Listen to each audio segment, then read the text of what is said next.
Hello, everyone. Good morning, good afternoon, good evening, wherever you're joining us from. A very warm welcome to today's session, The Brussels Effect, AI Act-Proofing Your Non-EU Learning Institution. I'm Sana Ilyas, Strategic Programs Coordinator at Skilling Future, and I am thrilled to host this important conversation on behalf of Skilling Future, a global learning design collective empowering educators, institutional leaders, and learning institutions to navigate the rapidly evolving landscape of education and technology. At Skilling Future, we believe that real transformation in education doesn't come from tools alone. It comes from empowered people. Our mission is to help educators and educational leaders develop future focused mindsets, design AI enhanced learning experiences, and stay ahead of the shifts in governance, ethics, and workforce needs. Today's session reflects that mission. With AI tools being integrated across classrooms and institutions at lightning speed, it's more important than ever to understand how to evaluate, document, and ethically govern their use, especially with global regulations like EU AI Act influencing standards worldwide. And to lead us through this timely topic, we are honored to be joined by Dari Maria, an award-winning educator, researcher, and curriculum designer. She's the co-founder of the Learning Bridge and AIILE, and one of the leading voices shaping how institutions around the world design ethical, engaging, and future-ready education in the age of AI. As a learning experience designer at Skilling Future, Dari brings a unique blend of visionary thinking and grounded strategy. Whether through her research, her classroom practice, or her international consulting, she empowers educators to reimagine learning beyond subject silos and into meaningful interdisciplinary AI enhanced experiences. This session is more than about compliance, it's about capacity building, critical thinking, and shaping the future of education with care and clarity. We are truly honored to have her with us today. Thank you for being with us. With that, I am excited to hand things over to Dari. Dari, thank you for being here with us today. We are all looking forward to hearing and learning from you about the insights and guidance about how institutions, whether within or beyond EU, can prepare, reflect, and respond to the evolving landscape of AI governance in education. The floor is yours. Thank you very much. Thank you for having me again. I think I'm going to jump straight into it in the hopes of allowing time for a conversation afterwards. So I guess we'll start with the burning first question. Why do schools which are not part of the EU need to be concerned about the AI Act? And why is it important for people who are not policymakers or school leaders to be aware of it as well?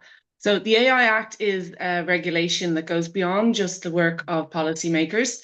It impacts schools, universities, vocational training centers, language schools, everywhere, essentially, as much as AI builders and EdTech providers. I think that was one of, I just noticed the typo. Oh, well, I think that was probably one of the biggest things to clear up, because a lot of schools and learning institutions don't, particularly in the EU, don't seem to recognize how this is going to impact their work.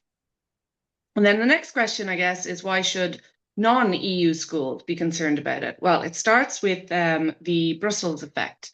So the Brussels effect is a term that was coined by Professor Anu Bradford, which describes the way that the EU, due to its size and the market power, can de facto set global standards. So even though the regulation is internal, because it is just easier for anybody doing business with the EU, whether it is building their tools or regulations across different kind of sectors within a global or transnational corporation, it's just easier to align with the EU so that they don't have to build a different version or localized versions of their tool or of their policy or whatever it is that they're working on.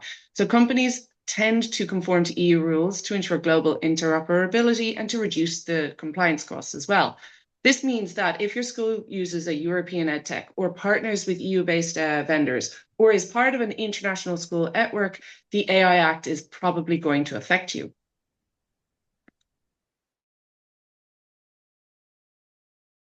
AI Act. Essentially, we're looking at a series of regulations which were designed to protect people. So the AI Act is more about protecting consumers and users of AI than it is about AI innovation. And that's one of the critiques that have been raised against the AI Act, has been about the fact that it is kind of limiting, or some people believe it might be limiting innovation. That said, what does it involve? Well, it's a risk-based analysis. So it has these risk tiers that move from the highest levels of risk, which are unacceptable. So they're banned in the EU. And if your AI tool and/or your system uses these levels of risk, you will not be allowed to use in the AI, and/or you will receive quite strict, severe penalties. The risk systems in particular, for example, healthcare or access to banking and things like that, as well as obviously education. They're the highest level of acceptable AI use. And that means that there are key obligations for developers, deployers, and users within the EU, and if you're working with anyone in the EU. And if not, as I said, there are some pretty severe enforcement penalties. So what are the tiers? Well, minimal means that you don't really have to worry about compliance. You've got things like your spam filters in your email, basic recommender systems like in Amazon or in Spotify or Netflix. And you don't need to worry about creating documents and compliancy. So if you're using anything like that in a educational system, like you decide to use a YouTube video as part of a lesson, and it was recommended to you on the basis of the questions that you were looking for, you're not going to have to document that. That's not part of the problem. Then there's limited, which requires transparency. You need to ensure that the AI aspect of the tool that you're using is disclosed, that they are AI, particularly with younger learners who might not recognize that there is AI embedded into a tool they're using. So this is things like Grammarly, perhaps, or the chatbots that you're using. And then the high areas. And this is where the majority of the compliance kind of issues that schooling have come into it. So this is anywhere, any area where an error on the part of the AI or a bias that is inbuilt into the data sets that the AI was trained on might affect people's rights or safety or access to essential services. So again, this is why healthcare and education and any sort of legal frameworks have to be very careful in the way in which they're using the AI. The unacceptable use means that you're not allowed to do it in Europe. So there are some AI tools and uses of AI that we've seen in other countries that are no longer allowed in Europe as of February 2025. So like social scoring, real-time biometric surveillance, so anything that kind of analyzes facial reactions to see if students are paying attention or if they're listening, anything that kind of in any way kind of tries to monitor what a student is doing in real time during a class would not be considered acceptable according to the AI Act. So these are things that are important in terms of like developing, but also in terms of selecting your tools in the school environment. AI, as I said, is a high risk tier by definition. So it doesn't matter how little or not you use AI, you need to ensure that you have the different systems in place. So schools would need to have, in the EU, obviously, would need to have your risk assessment team, your AI officer. You need to have people who are analyzing the use of any use of AI in the school. And even if you have a total ban on AI in school, which is, of course, as we know, impossible because it is an omnipresent aspect of using modern technology, and students are using it whether the schools want to admit it and or use it. The AI, the institution in the EU, any learning institution in the EU has to have full staff training in place by August of this year. So there's not very much time left, and a lot of schools aren't aware of that, which is a big problem because, again, the potential for fines is quite high. The reason why education institutions and learning institutions, any education or learning institutions, were classified as high risk is because the use of AI, particularly on the part of admin or the schools, could impact the fundamental rights and access of education and or the trajectory of the student. And this is where automated grading and things like that come into it, because it becomes, as of this year, something that has to be monitored. And you must have some form of human oversight if you want to continue using any tools that have automated grading, which means that you're going to have to ensure that you have your staff and your team ready to do that with the risk assessment and other kind of tools and documents that are necessary, because it has to be documented as well. That's another huge important part of it. So obligation, data quality, governance, transparency with users, logging and documentation, and robust security measures. These are all things that you must do if you are an EU institution, but also if you are working with an EU institution, or if your institution is part of a network of global schools, which works with, or where you have even just one school within the network in the EU, you are likely to be affected by this and likely to be requested to have this, particularly if there's any kind of sharing or interaction with the EU school. So like cross-school or inter-school kind of competitions or activities or teamwork or any kind of, project-based learning that involves more than one school, any events where one group of students from the EU might travel to the other institution, there's something that you're likely going to have to provide this documentation to the schools from the EU from September onwards, or from August even onwards. So the enforcement, the AI Act began in late 2024 and full obligations are expected by 2026. The next major deadline is the 2nd of August. So that is unfortunately when a lot of schools in the EU are going to be on their holidays. So there could be a bit of a kind of bottleneck and a bit of a panic in September at the return to school as schools try to align with the obligations of the EU Act. And again, the fines are of up to 35 million or 7% of global turnover, which is important for schools in global networks. This is because most of the schools in global networks are private schools, so they are at a higher risk compared to public schools. So if you're working in a global network school, particularly if it's a private school, so things like IB schools or the American overseas schools and things like that, you are likely to be encouraged or de facto forced into compliance with the EU Act, because the schools in the EU will need you to be compliant so that they can avoid 7% of the global turnover. Because even, let's say, for example, the EU school is not the wealthiest of these schools, because maybe the school in America is wealthier, they're looking at the global turnover. So all of those fees that the students are paying to get into the school, if the American school is charging much more than the EU school, or the EU school will still be impacted by these fines. So this is a really big problem for the EU schools. So the global trends, you can already see kind of the de facto Brussels effect happening as well. With the de jure side. So there's two sides. One is the de facto side of the Brussels effect, where the tech developers start to build their tools in compliance with the EU regulations, so as to avoid the difficulty of having to make two different tools, or the kind of potential problems with different policies across regions and areas. In the de jure effect, you've got countries tending to create copycat rules and or align with the EU regulations so that they can continue their global trade and or working with the networks and their global teams. So again, this is particularly important for large school networks.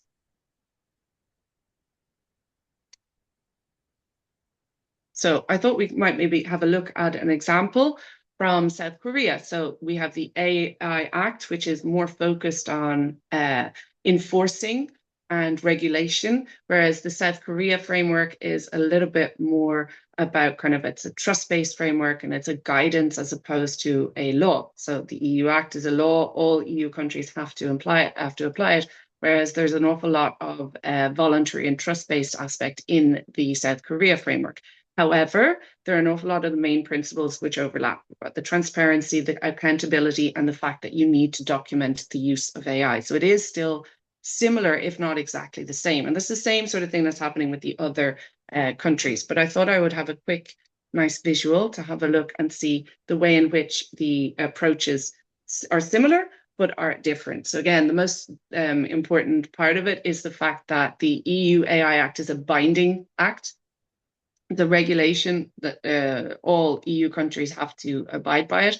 South Korea Act is more kind of principle-based and self-regulatory, and there are no direct penalties for not applying it. So the EU AI Act so far is the only one that has kind of penalties to such, let's say, extreme or strict enforcement. So what does that actually mean for schools?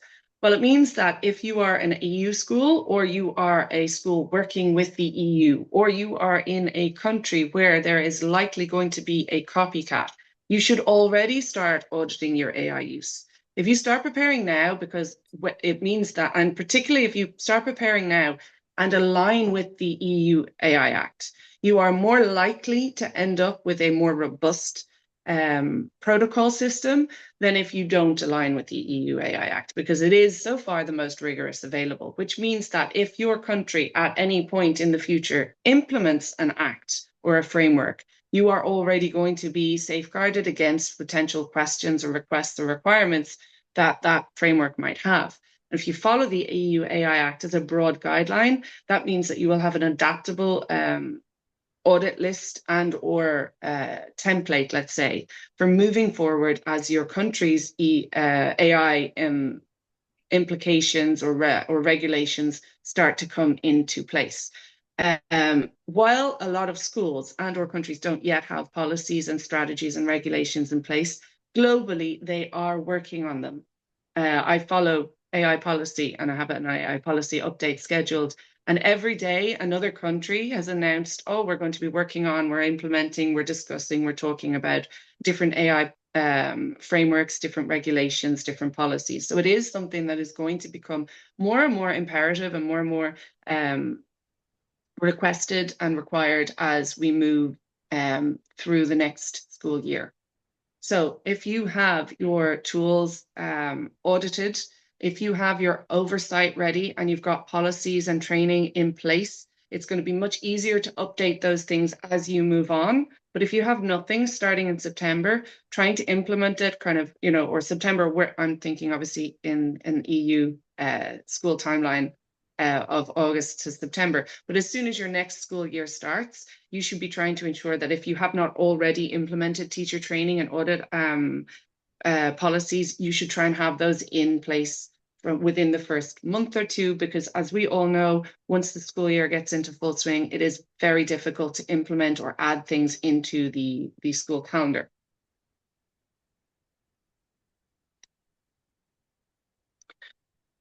So what we need to do as EdTech providers. I'm not sure how many EdTech providers there are on this call or who might come across the video when we put it onto the YouTube channel, but I figured we might just throw it out there as well, particularly because I know that the audience is global, and I figured that it might be useful for anyone who's trying to develop or hoping to develop a tool in the future. If you want to sell your tool or deploy your tool in the EU, you must adhere to the EU AI Act, which means you have to make sure that you know which of the risk tiers your AI features fall into, and start as you build creating your transparency documentation and developing your transparency documentation and design for the compliance from the get-go. If you're aware of what you have to do to comply with the EU as you build your tool, you can build a tool and not have to go back afterwards and try and, you know, kind of retro adapt or edit your tool and or your platform. So this is really important for anyone who wants to work with the EU in any way, not just in terms of education, but particularly if you're developing an EdTech tool.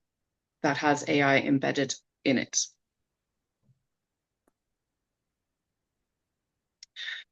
Okay, so it's time to prepare regardless of whether or not you are an EU school.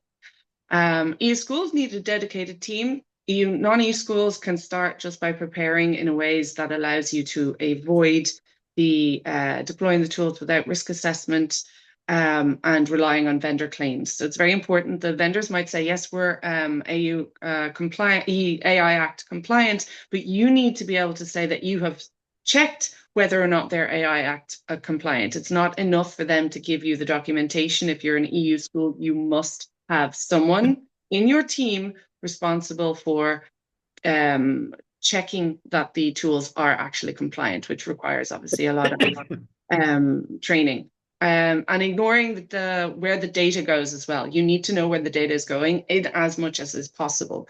So the data aspect is really important, and that aligns again with the GDPR, which is the data privacy regulation that sort of led to the Brussels effect that was based on the Data Protection Act is what started the analysis that came to the idea of the Brussels effect.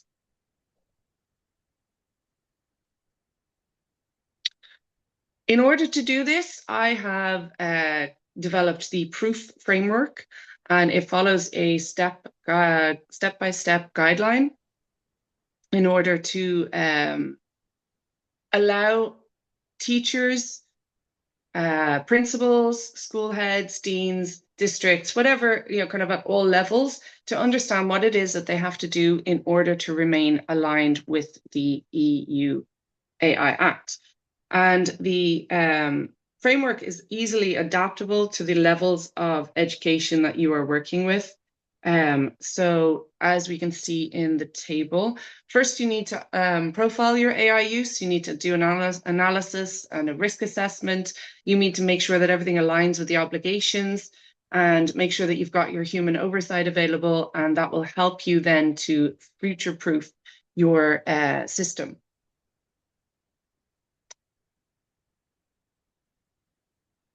So, for example, identify every AI tool being used internally or externally. You need to know what you are doing, and you also need to know what your staff is doing, what the teachers are doing. You need to know whether it's in the business office or it's in the classroom. You need to be aware of what the students are using as well, because you also need to give them the training required to understand how to work with the tool so that they can recognize where their tool falls in terms of the EU AI Act and in terms of their own protection as well. So you need to make sure that you've got a list, and you can do this at your teacher level as well. And to be honest, even though EU schools are going to require a team or should have a team in place by September, it is likely that a lot of these obligations are going to fall onto the shoulders of teachers, as like everything does. But even if it doesn't happen that way, you should know what is going on in your classroom. It's, teaching and a role as teachers is going to change a lot as a result of this technology. And it's better to get used to that idea as soon as possible and start integrating it slowly so that we don't end up with this like avalanche of requirements halfway through the next school year. So if we just take maybe the summer break to start listing the tools that you're using in your classroom, analyzing whether or not your learning management system uses AI or not, check out how your assessments are being done. If there's automatic grading on your LMS, set up your mitigation process, what it is that you're going to do to make sure you have that human oversight aspect of things. Make sure that you classify all your tools in terms of their risk. So your grading tools are high risk. If you've got anything that monitors students during the school the school year or during activities, that would be unacceptable if you're in the EU. If you're not in the EU, that would probably be high risk in any kind of EU, in any kind of framework where it is allowed. So you could start using the tiers system in the EU AI Act to try and help you understand how the tools you're using are going to be impacting your students or not impacting your students. And then you can need to start creating your assessment and regulation documentation. So set up your audit tools, your checklist of questions that you need to ask in order to future-proof and move forward. So you need to make sure that you're going to have editable templates, a flexible, agile policy, so that as the regulation evolves as a result of the evolution of the technology, because it's happening at lightning speed, we know that the evolution of policy, unfortunately, isn't quite as fast as the technology, but either or, we're going to need to make sure that we can update and integrate different aspects of new technologies as we move forward, or different aspects of new policies as we move forward as a result of the evolving regulation. Monitoring legal updates. Obviously, if you're in a classroom and you don't have a team, this is going to be more difficult. What I did was I set up a few using the ChatGPT, actually, which is funny enough. I set up a policy update on the tasks, using the tasks. I have the pro version, obviously, using the tasks tool on ChatGPT. So I have set up a kind of a profile update that comes into me once a week, so that I'm getting the updates of what is happening in policy and in law. And that helps me keep an eye on what's going on in the world around me. It is not foolproof. Quite often it repeats the same policy. Quite often it skips some of the more important kind of news things, but it allows me to get, my kind of morning coffee, quick view of my update policy for the week. And it gets me thinking about where I need to go to find the actual originals, because obviously there's no point in just relying on, we cannot just rely on an AI analysis. We have to go and check the original documentation. Unfortunately, the AI Act is like a 400-page document, so working your way through that is not easy, but they do have some tools that you can use to kind of try and analyze it and try and understand it a little bit better.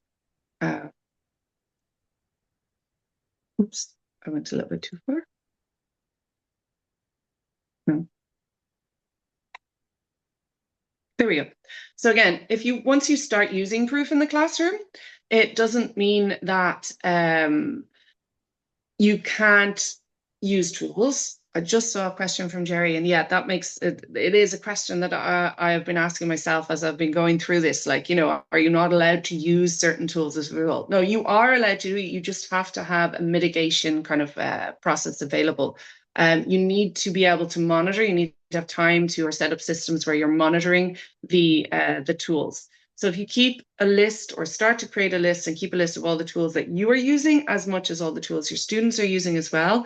And again, when you note whether your tool provides grading suggestions, tracks student behavior, creates adaptive learning and stuff like that, you need to be making sure that you are aware of what your student is doing and how it's being adapted, so that if the tool is either pushing the student too quickly as a result of the predictive analysis, and or holding the student back because, let's say, that particular type of activity, the student isn't necessarily performing the way the tool has decided the analytics means this student is ready to move on, because maybe they have a different approach in learning, particularly as is the case of like neurodivergent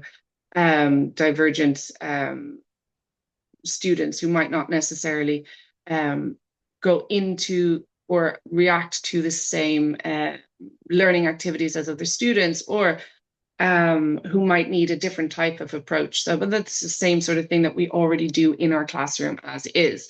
But it's really important that we have our human oversight, because if you have your AI use documented and you have your mitigation documented, you said, yes, we do use this tool. Yes, there are predictive analytics. Yes, it is adaptive, and the student is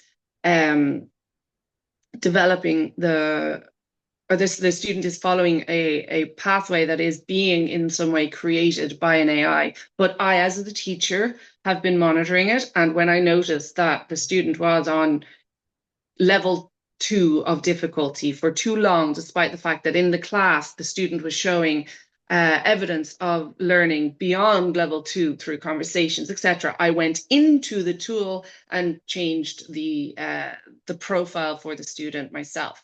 So I think the thing would be does the tool allow the teacher to make those changes once they have observed that mitigation is required? And if the tool doesn't, you would have to get in touch with the vendor and see if they can put that tool, that aspect into the technology. And if they are not in a position to do that, it might be a case that you would have to consider that school not acceptable, that tool, sorry, not acceptable for your school if you're an EU school. If you're not an EU school, you would have to keep track of what your school is, what your country's frameworks and regulations require, so that you can make that decision at a later stage. If you are not an EU school, but you are part of a network, and this is a tool that is applied across the network, you should expect that the EU schools in your network are likely to request that this tool not be used anymore. Or they might just send a message saying, hey, we have no choice. We're going to have to move to a different tool. And so for the sake of, kind of standards across the network, we would request that other schools also make a change. So I think, I hope that answered the question. I saw another question pop up, but I wasn't able to read it. So I think I'm just going to go through the next few slides and then maybe take questions afterwards, because I'm not able to read the questions as they pop up. No, that's okay. You can go ahead with your slides, and then we'll have all of the Okay. questions addressed at the end. Okay, all right, thank you. Okay, so I've provided a couple of resources, and the main thing that I wanted to ensure is that we walk away with something that we can look at and analyze together, and see if everyone understands what the questions that I'm asking in the checklist and the template that I've offered. And obviously they're in a PDF format, but you can take them and adopt them as you will. They're all under Creative Commons. But if you have specific questions that you have to ask in order to audit your tool, it's easier to start getting into the habit. So that's why I thought I'd give you some checklist questions. And obviously some of them rely on having an institutional policy. So if you take the first one here, do you have a clear definition of AI in your institutional policy? If you don't have an institutional policy, you should probably have an institutional policy and or write one as soon as possible. And I know that that's not necessarily the easiest thing to do, particularly for teachers who are overwhelmed and time poor, and they have all of their grading and everything else to do, particularly at the end of the year. So that's why I'm thinking it's a good idea as we come into summer break or winter break, depending on what side of the world you're on, using that time to get kind of, write down your checklist and develop a really, even if it's just a really basic policy that you can suggest to the institution when you come back after break and say, hey, this is, something that we should be considering doing. And or if you have a policy, check your policy and look for kind of, the weak spots within the policy. If we don't have a clear definition, maybe we need a clear definition, and then you start doing your things like your inventory of the tools used in the classroom. You might suggest to admin that they do their inventory of the tools that they're using. You might suggest doing a school-wide survey to see who is doing what and where, and then share ideas and share kind of your results, your opinions, discuss it. Unfortunately, there even though the AI Act has become law and has very kind of strict guidelines, they're guidelines. So they haven't given us a proper rubric, let's say, as to what exactly is the highest and the lowest risks. So I haven't yet managed to develop a rubric, but I was planning on doing it, because I've done a different version of this training elsewhere. And that was one of the things that came out in the feedback, is that it would be great to have a rubric. So that's something that you could develop as well. It's like, even whether you're an EU school or not, develop a rubric of what exactly is, kind of 10 equals banned, 9 equals we should consider banning it, 8 equals, okay, maybe with mitigation, we can keep using it. 7, okay, it's good to work with if we have our mitigation involved. And that will help you to classify your AI tools by risk level. The formal policy, if you don't have one, maybe you can make a classroom policy. Maybe you can suggest a school policy, because the alignment between teachers and school boards and school levels is going to be really important to avoid the increase of the AI digital divide. With the digital divide, bad enough. We've now got the AI digital divide, which is based on the teacher training and the students who have access to teachers who are using AI and students who don't have access to teachers using AI. And that's going to create a huge divide as we move forward and as the students are supposed to be working towards getting their skills for the workplace, their skills for university. You know, the schools, some schools and university are banning it totally. Some schools and university are encouraging it, but all workplaces are requiring AI use. And as AI starts to take jobs in the kind of, you know, lower level, entry level jobs, we need even more, I think, to start preparing students for working with AI, because those students are the ones who are likely to find a job in the future. Make sure you've got your human oversight kind of protocols ready, develop them, figure out who's doing what, work in small teams, work on a school level, but, you know, kind of create your data protection impact assessment documentation, which will help you then, if it's a checklist, you've got your rubric, you've got it, it's going to speed things up so much that it will make this really big, scary sounding obligation an awful lot less imposing over time.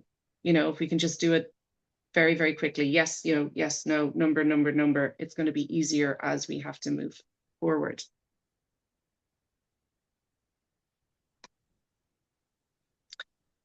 Sharing is caring. Find other teachers within your institution, within your area, within your locality who is working on things. Maybe, you know, you could say, okay, I'll look at the transparency side of it. You look at the risk assessment side of it. Let's build it together so that it becomes easier for everyone.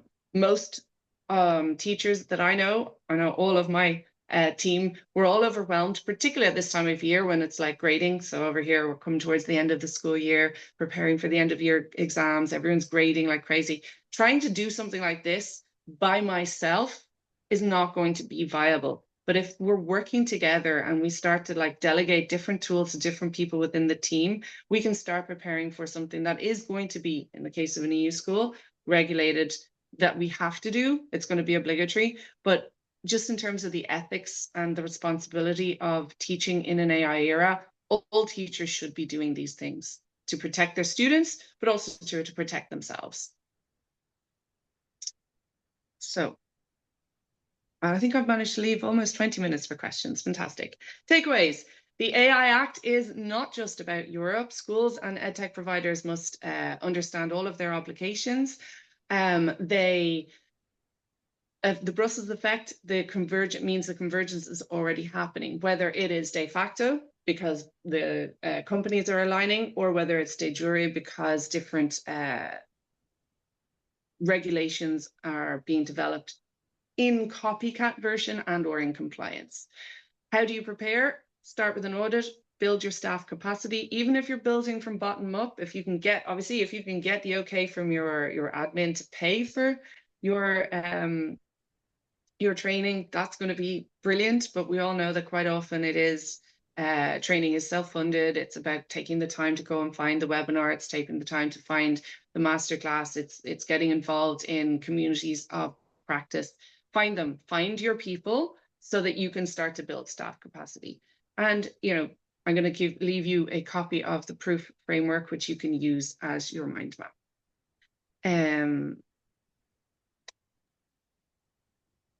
So what I have sent is some handouts, but there is an EU AI Act portal that you can access. Maybe once I come off screen sharing, I will find the link because I do have it somewhere and I can send it into the chat. There is this portal that you can go on. It's kind of an interactive, you can ask questions of the AI Act and trying to get like, it will pinpoint the parts of this 400-page document to help you better understand what's going on. There's also an OECD AI policy tracker, which is useful. And again, the UNESCO AI competency framework for educators is a really good tool that is always there to kind of help and support teachers as we move forward in this AI era. So yeah, final thoughts, any questions? What are your key insights? What are you going to plan? What are you going to change as we move forward? And that's me. Okay. Thank you so much, Larry. This was a really insightful session. What would be your suggestion for somebody who's interested in AI governance and then with respect to that, okay, they want to learn how to do policy making or how to understand, okay, how this impacts particularly um, their institution within their own context. Again, because again, there is no policy there. So where can they start off from learning again what is there and then going forth with that? Because again, as you stated, that the EU policy document is again 400 pages long, and then there are a lot of components there. So again, what's a good starting point? As an educator, again, you did talk about as educators, we're really very overwhelmed. We have a lot of other things going on, but they want to learn. What's a good starting? I actually started, I think, by following on LinkedIn. There are a couple of firms that are talking about the AI Act in general. So a couple of legal firms. So I started with those. I also participated in the Center for AI and Digital Policy Clinic. But even if you don't want to participate in the clinic and the research affiliation, because it is quite time consuming again, but even just following them in LinkedIn, they post updates all the time. They are really, really good at keeping that dialogue moving forward. The EdSafe is another one to follow on LinkedIn. They talk about policy a lot as well. But if you maybe also follow your local ministry for education, I think is also an important one. Even if you don't follow them, um, if they're not as active on social media, not all of the ministries are, but just checking in, like set on your diary once a month or whatever. I'm going to go and check and see if there's any updates on the website, because quite often the website is quite good. If you're in the EU, follow the EU. Have the EU AI Act web page as a tab, one of your favorite tabs, so that it's there when you open up your screen, your home screen, and you can then click into it and have a look. And that would probably make it easier, because I know that if I don't see something, I'm not going to remember it. So if I have it there on my tab, or I have it there on I'm kind of like, the first Monday of the month, I can then remember to do these things, because when I'm looking at my piling of grading and kind of my lesson plans and everything else I have to do, if I have that visual reminder, or I set up a reminder on my phone, or the tasks, that really helped me, setting up the tasks on my AI GTP. So it sends me this reminder once a week. Jerry has a question. He says that, okay, would you use the UNESCO competency framework for teachers as your starting point when doing your initial audit for integrating AI into teaching and learning? Yes and no. I do both.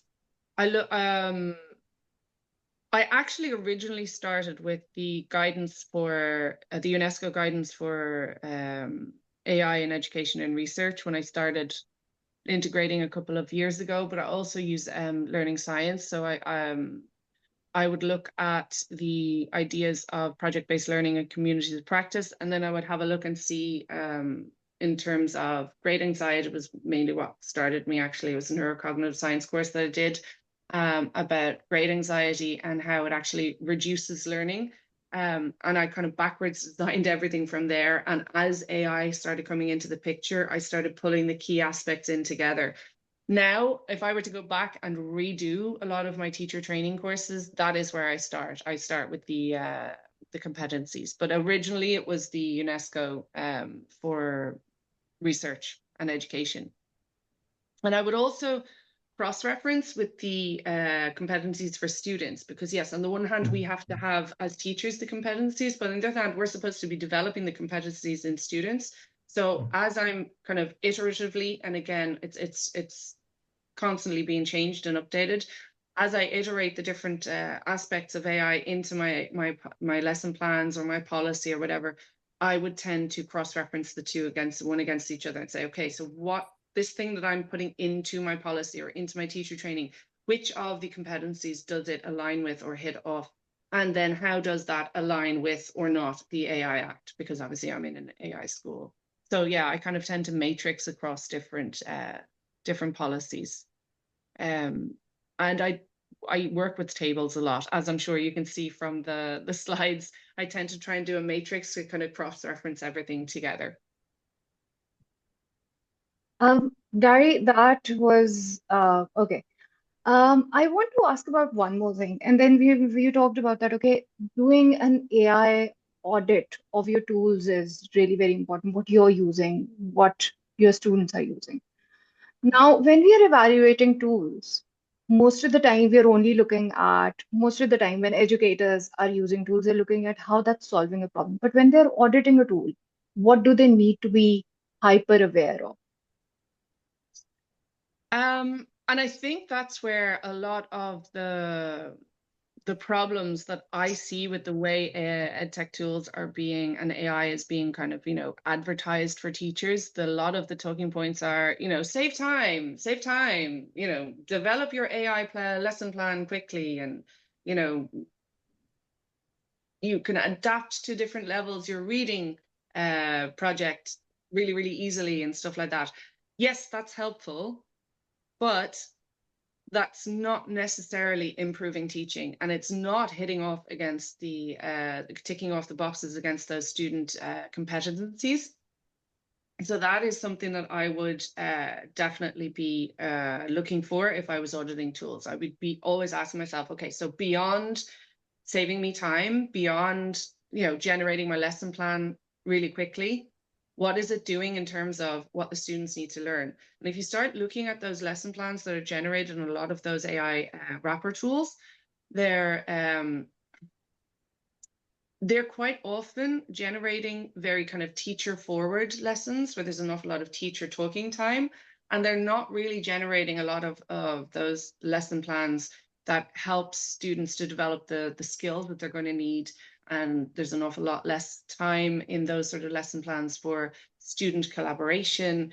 They can be great for some students who might need that extra support. So I do use them, but I will always check everything off against the, kind of my learning objectives, because my learning objectives are not just knowledge in part. I'm not just trying to share knowledge. I'm trying to develop critical thinking. I'm trying to ensure that my students can ask those important questions, that they can make connections across different subjects and across different aspects. And a lot of those kind of, I can adapt your YouTube video to a lesson plan for grade 8.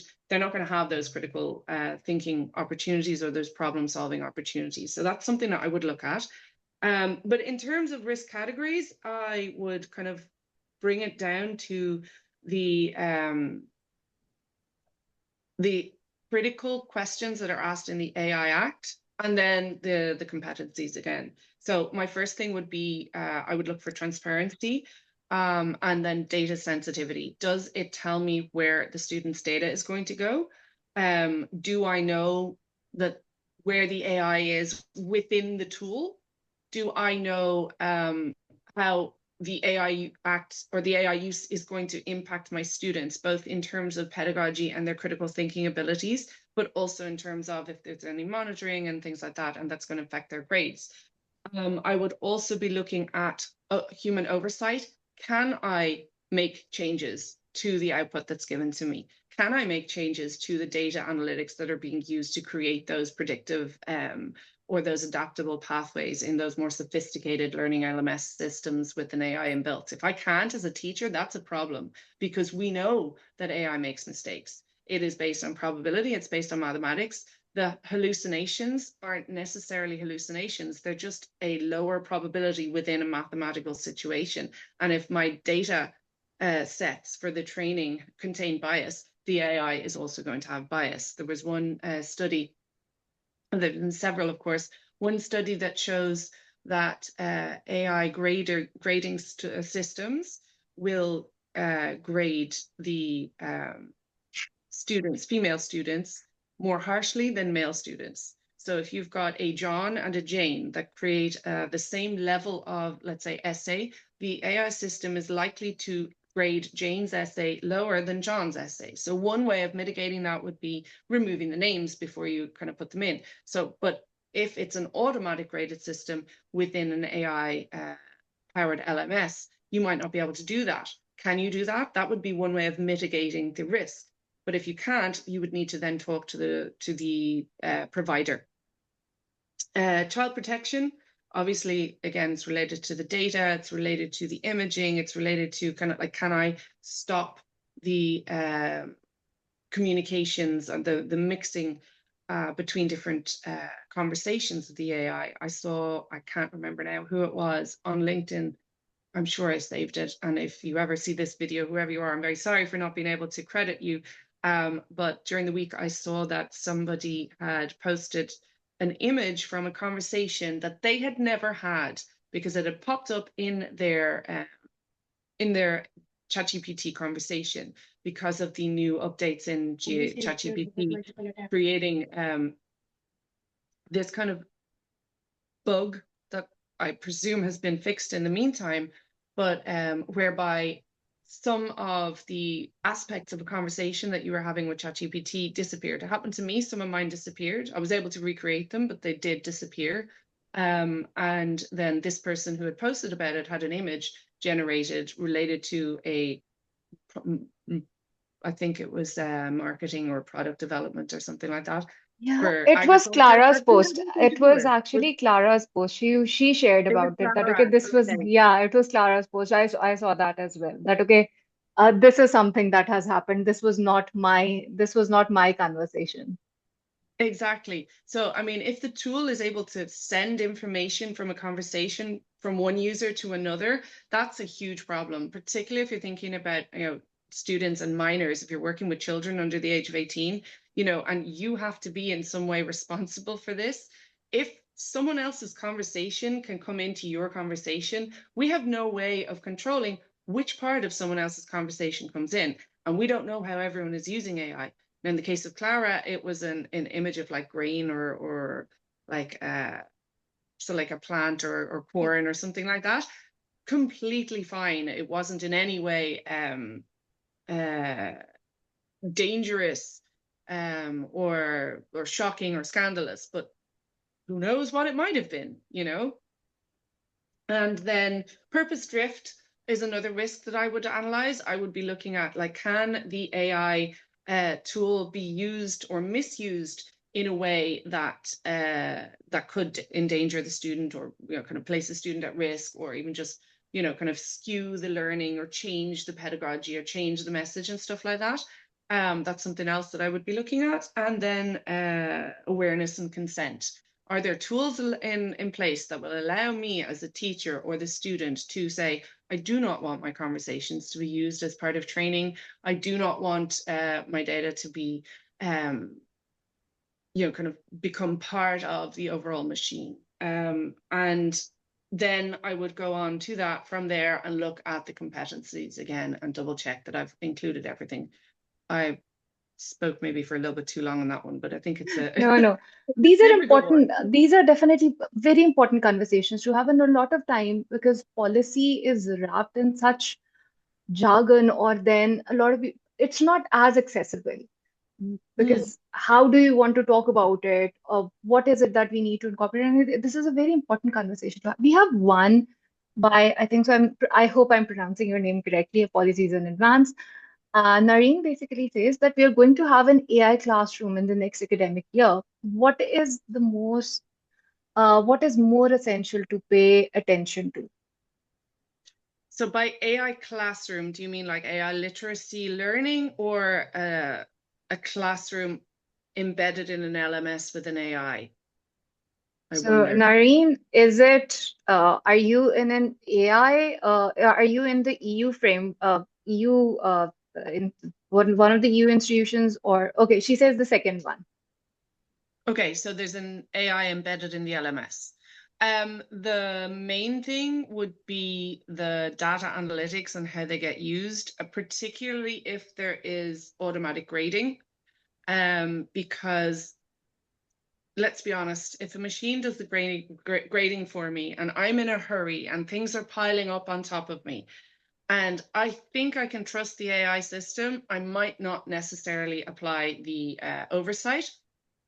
And I think that is really, really important to have a system set up whereby the automatic grading has to go through you first. So the students don't see the grade until you've reviewed it. So there has to be some sort of like system set up where the actual tool blocks it. So you could ask for that. And then the other thing, it depends if then the analytics are being used to create the learning pathway. I would say having some sort of mitigation system whereby you can monitor and or move students around in terms of difficulty level in case the analytics are wrong. Okay, excuse me. I have, for example, some students who are really bad at multiple choice questions. But if you have a conversation with them, it's like talking to someone 3 or 5 years older than them for certain subjects. So those sort of students would probably be held back to a lower level in a system that is using AI analytics to predict the level of difficulty because they're answering questions on the multiple choice or they're kind of, reading and written work might not be as good as their oral work. So I think that's something that's important that I can, as a teacher, go in and kind of modify the profile of the student. I hope that answers the question. She says, thank you so much. Um,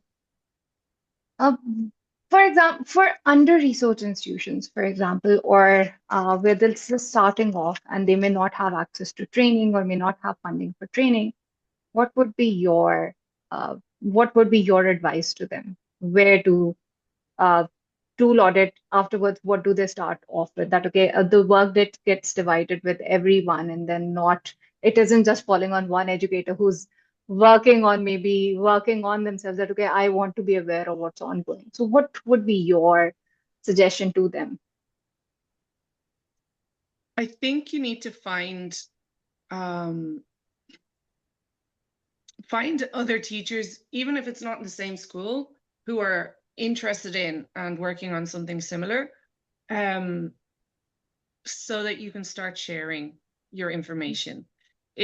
Particularly if you come up with a kind of a structured template for a risk analysis and a structured list of questions where you can say, okay, I'll do this tool, you do that tool, and we're using the same list of questions. That means that we can compile kind of a database together. And it means that you're not going to get overwhelmed by having to do a risk analysis on every tool that your school is using because maybe someone in another school has already done it. So I think that's why the communities of practice idea is so important. And the more we share and the more that we, particularly in those situations where there's no um, AI training happening. But again, the problem is this also is time consuming, finding those people.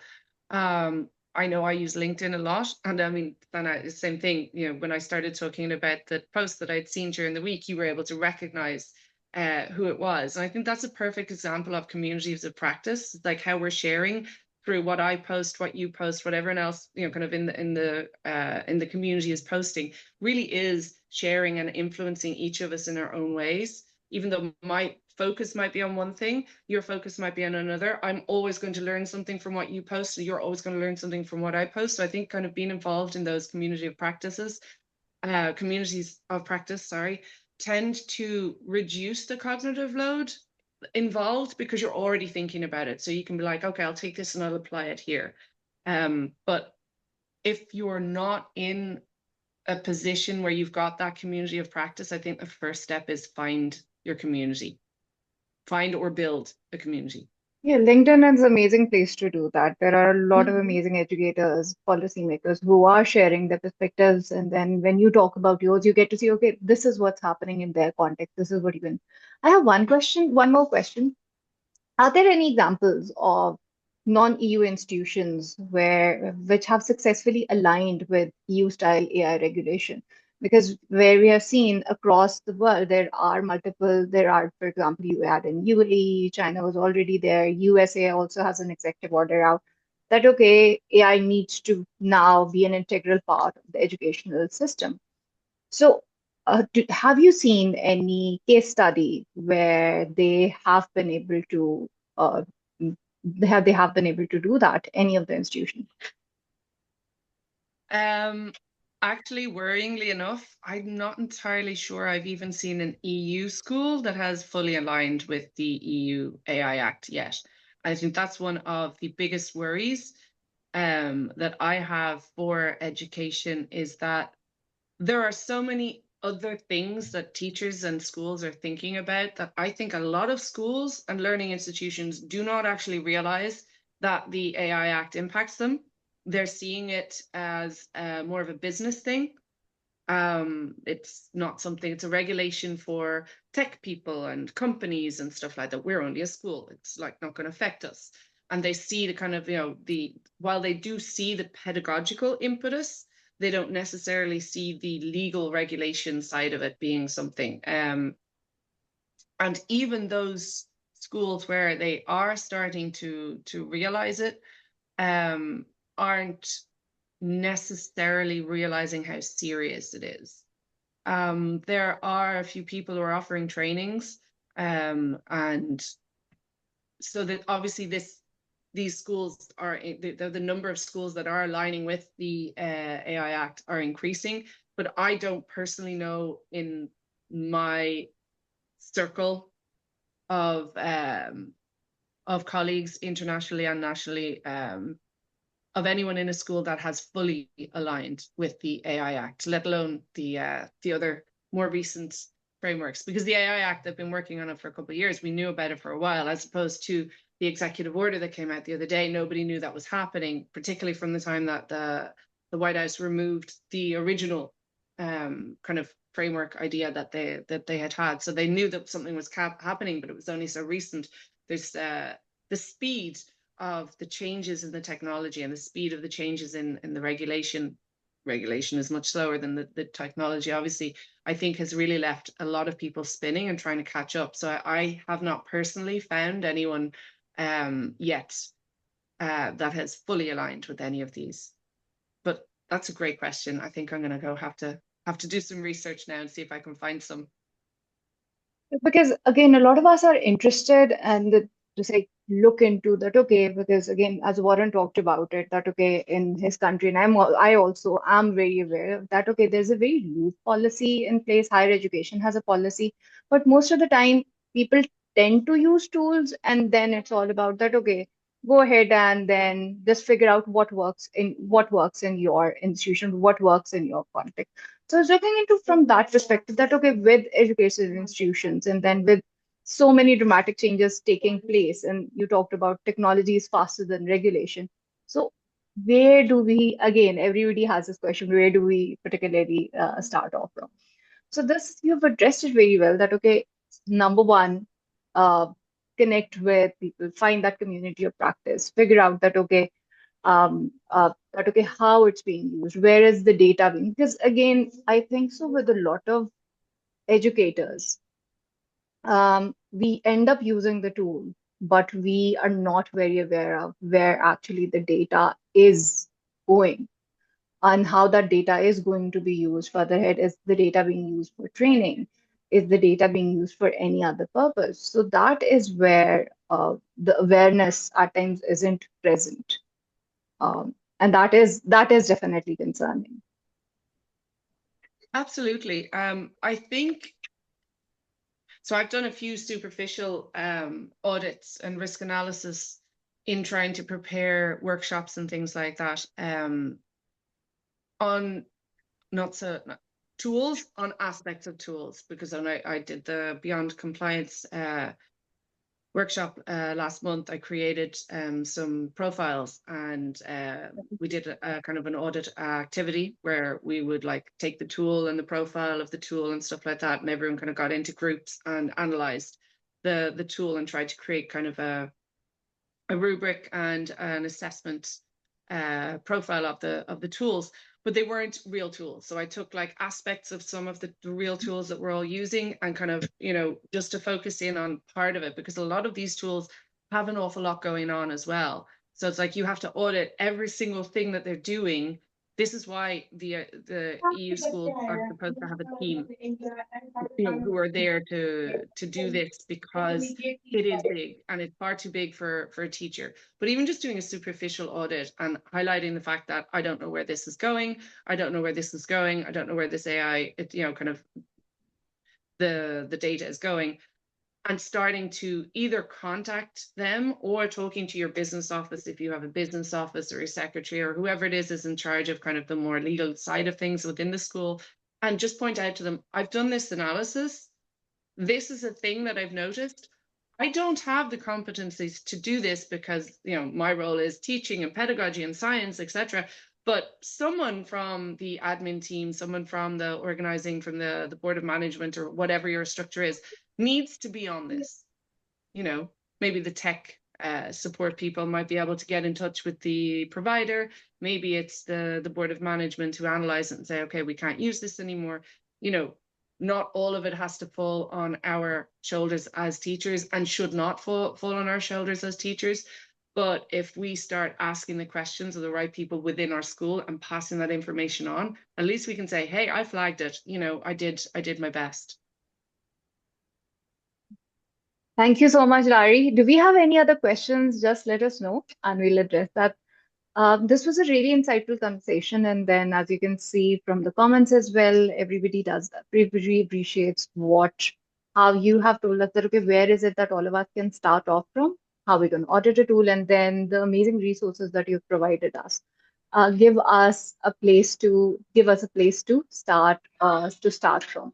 So thank you so much, Dari, for this insightful session, for letting us know that, okay, why we need to be aware of what the EU Act is, and in what way is it that we can prepare ourselves for the future as well.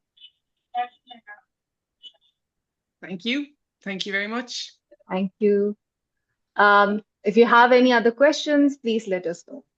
And again, thank you so much, everyone, for joining us. I hope today's session was insightful, and then there is a takeaway that is practical that you're taking from Dari's session. And then do let her know, connect with her on LinkedIn, and let her know that, okay, in what way you have worked on an insight that she has provided, because that is where we get to see how we can improve for future session. What other things is it that we can work on?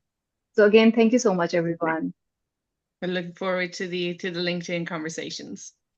Definitely, it's going to be. This is definitely an interesting one to have. Thank you.